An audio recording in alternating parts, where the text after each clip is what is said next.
Bonjour, je m'appelle Sato Eton. Je suis japonaise et je vis en Italie depuis 3 ans. Je réalise des livres en France et en Italie. Quand j'étais petite, j'ai toujours aimé le dessin et donc mon rêve était de devenir illustratrice. J'ai commencé à travailler à Tokyo et je me suis décidée à aller au Salon du livre de jeunesse de Bologne. Et c'est là que j'ai fait une rencontre extraordinaire avec mon éditeur italien actuel. Depuis, je réalise des livres pour enfants.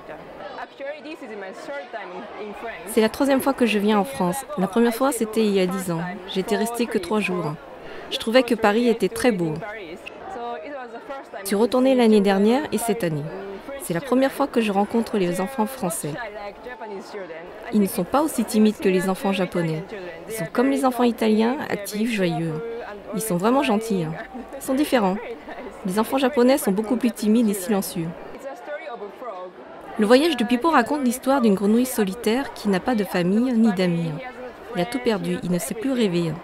Il rencontrera une petite brebis et décide de visiter les rêves des autres de saison en saison pour retrouver le chemin de ses rêves. En général, j'aime dessiner des animaux. Pour ce livre, j'ai choisi la grenouille comme un héros, car les yeux de ces animaux sont expressifs. Les grenouilles sont fascinantes pour moi.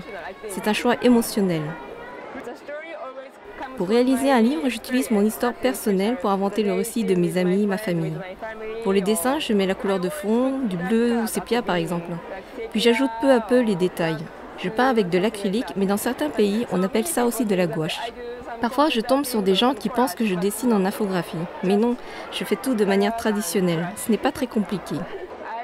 Si je devais donner un conseil à un jeune artiste, c'est d'être curieux, ouvert, expérimenter plein de choses.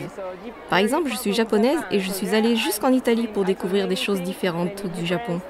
Ça m'a beaucoup appris. J'utilise cette expérience pour réaliser mes livres. J'espère que le public français prendra du plaisir avec mes livres et leur donnera envie de rêver. Thank you so much. Thank you to you.